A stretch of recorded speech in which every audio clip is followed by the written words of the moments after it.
ವಿಶ್ವಗುರು ಮಹಾಮಾನವತಾವಾದಿ ಬಸವಣ್ಣನವರನ್ನು ಹೃದಯ ಮಂದಿರದಲ್ಲಿ ಸ್ಮರಿಸುತ್ತಾ ಮಹಾಮಹಿಮರು, ಬಯಲುಕಾಯಿ ಸಿದ್ಧರು, ಶೂನ್ಯ ಪೀಠಾಧ್ಯಕ್ಷರು ಆದಂತಹ ಅಲ್ಲಮ ಪ್ರಭುದೇವರನ್ನು, ಚಿನ್ಮಯ ಜ್ಞಾನಿ ಶಟಸ್ಥಲ ಚಕ್ರವರ್ತಿ ಚನ್ನಬಸವಣ್ಣನವರನ್ನು ಹೃದಯ ಮಂದಿರದಲ್ಲಿ ಸ್ಮರಿಸಿ ಸೇರಿರುವ ಎಲ್ಲ ಸದ್ಭಕ್ತ ಬಂಧುಗಳೇ, ತಾಯಂದಿರೇ, ಮಕ್ಕಳೇ, ಎಲ್ಲರಿಗೂ ಶರಣು ಶರಣ. ನಿನ್ನಿನ ದಿವಸ ಆತ್ಮವನ್ನು ಕುರಿತು ತಾವೆಲ್ಲ ವಿಸ್ತಾರವಾಗಿ ನೋಡಿದ್ದೀರಿ. ಇನ್ನು ಪರಮಾತ್ಮನ ಬಗ್ಗೆ ಹೇಳಬೇಕು. ನಿಜವಾಗಿ ಅದನ್ನು ತಗೊಂಡ್ರೆ ಸ್ವಲ್ಪ ಬಹಳ ವಿಶಾಲವಾದ ಸಂಗತಿ ಆಗತ್ತೆ ಅದು. ಆದ್ದರಿಂದ ಅದನ್ನು ಬಿಟ್ಟು ಮುಂದಕ್ಕೆ ಹೋಗೋಣ. ಯಾಕೆಂದರೆ ನಮಗೆ ಸಮಯ ಕಡಿಮೆ ಇದೆ.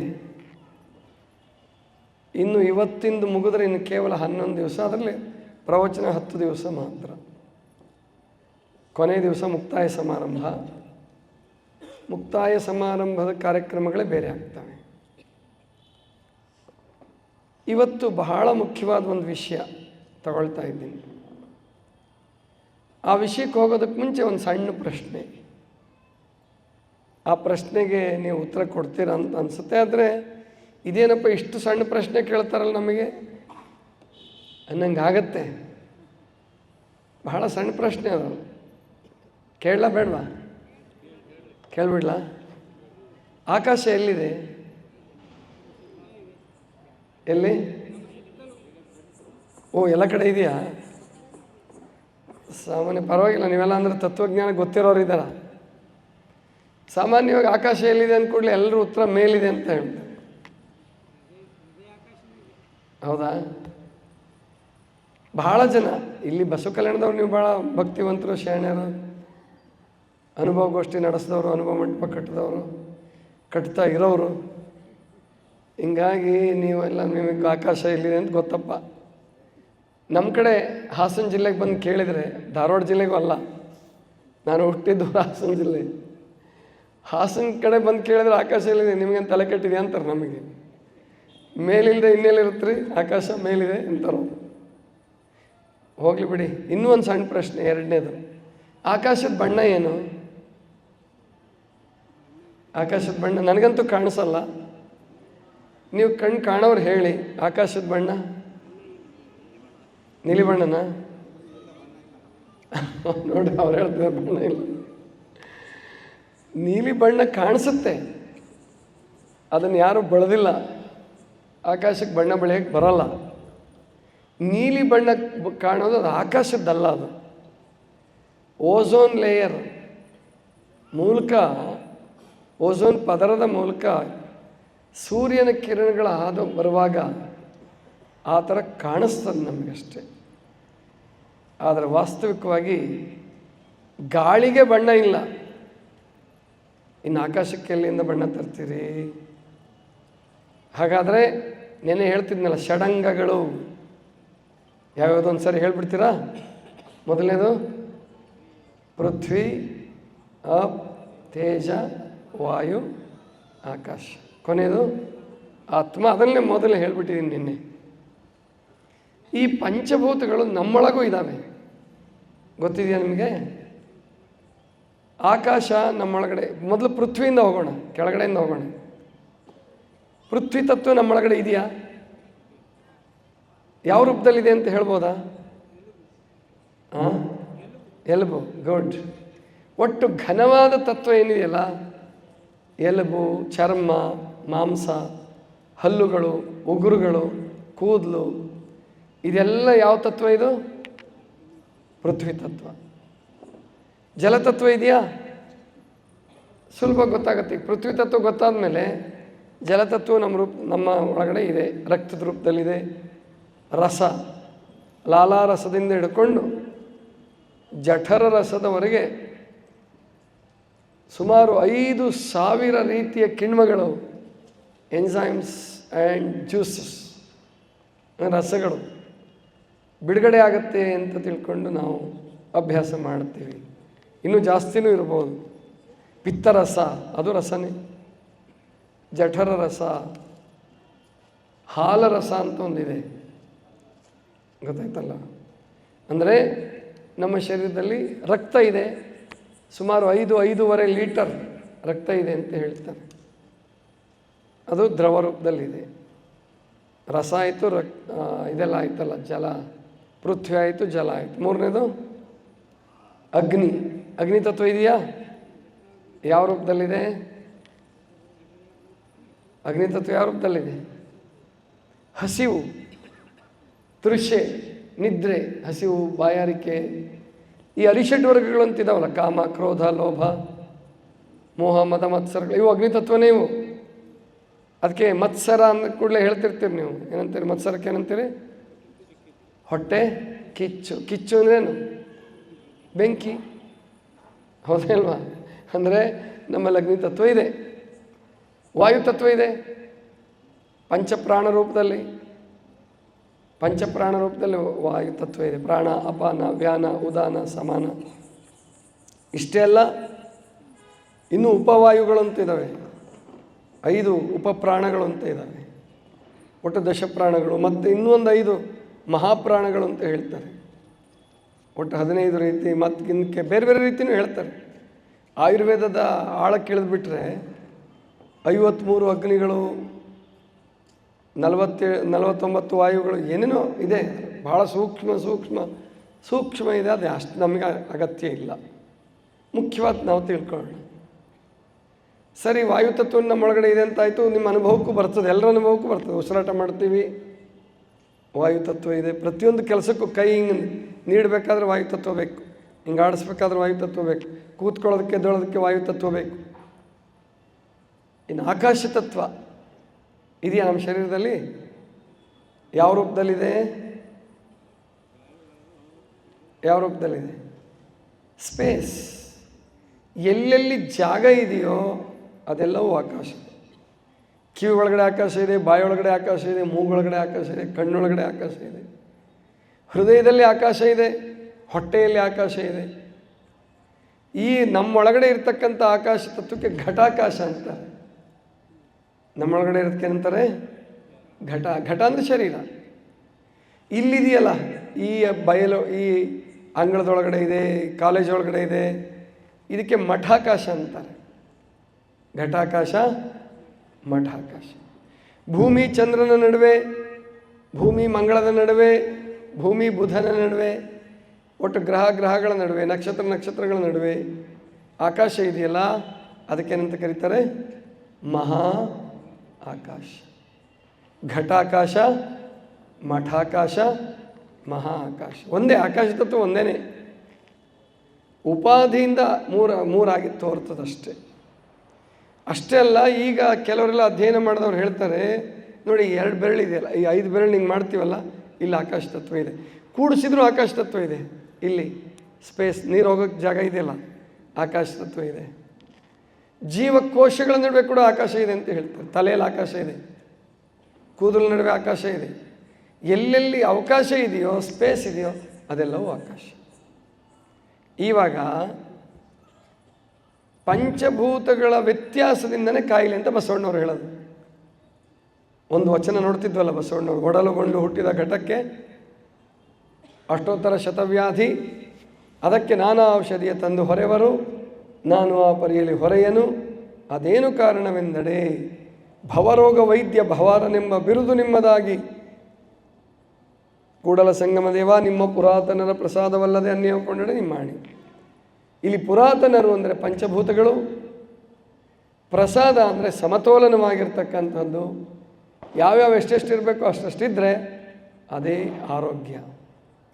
ಇವುಗಳಲ್ಲಿ ವ್ಯತ್ಯಾಸ ಆಗ್ತಿರ್ತದೆ ಯಾವಾಗಲೂ. ಪ್ರಕೃತಿ ನಿಯಮ ಏನಪ್ಪ ಅಂತಂದರೆ, ಈ ಪಂಚಭೂತಗಳು ಸುಮ್ಮನಿರಲ್ಲ. ಭೂಮಿ ಸುಮ್ಮನೆ ಇಲ್ಲ, ಭೂಮಿ ತಿರುಗ್ತಾ ಇದೆ, ನೀರು ಚಲಿಸ್ತಾ ಇದೆ, ಅಗ್ನಿ ಚಲಿಸ್ತಾ ಇದೆ, ಗಾಳಿ ಚಲಿಸ್ತಾ ಇದೆ, ಪ್ರತಿಯೊಂದು ಚಲಿಸ್ತಾ ಇದೆ. ಸೂರ್ಯನು ಕೂಡ ಚಲಿಸ್ತಿದ್ದಾನೆ. ಭೂಮಿ ಸೂರ್ಯನ ಸುತ್ತಾ ಇರ್ಬೋದು. ಸೂರ್ಯ ತನ್ನ ಸೌರವ್ಯೂಹದೊಂದಿಗೆ ಸೋಲಾರ್ ಸಿಸ್ಟಮ್ನೊಂದಿಗೆ ಇಡೀ ಬ್ರಹ್ಮಾಂಡವನ್ನು ಸುತ್ತಾಕ್ತಿದ್ದಾನೆ ಅವನು. ಅಂದರೆ ಇನ್ನೊಂದು ಯಾವುದೋ ದೊಡ್ಡ ಗ್ಯಾಲಾಕ್ಸಿ ಸುತ್ತಿರ್ತಾನೆ ಅವನು.